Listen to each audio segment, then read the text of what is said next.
السلام عليكم. داعيك الله وانت هذا الفيديو هذا ما تنشروش، وكنتحمل كامل المسؤوليه لهذا الكلام اللي غنقول. انت غير نشر الفيديو ما تخسر والو، حيت هذا الموضوع هذا بزاف د الناس هضروا عليه، وكل واحد كيهضر بالطريقه ديالو هو. مشكورين كاملين، حيت القضيه ولات راي عام.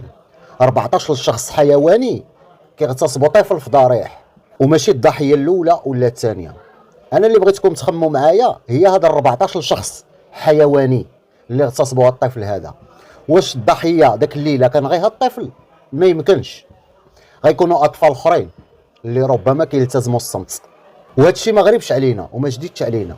غير اللي بغيت نطرق له انايا ونهضر عليه هي هاد الاضرحه والملايير اللي كيتخسر عليهم في السنه. ماشي اولى بها الناس المراضين في هاد البلاد، المرض المزمن اللي كيشريو الدويات بزباله الفلوس هما ما عندهمش؟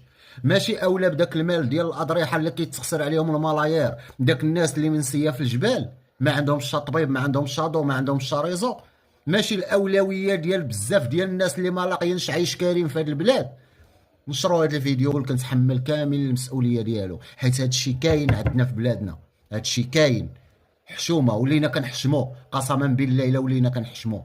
لا حول ولا قوه الا بالله، وحسبي الله ونعم الوكيل في اي واحد كان مسؤول على هذا الشيء هذا.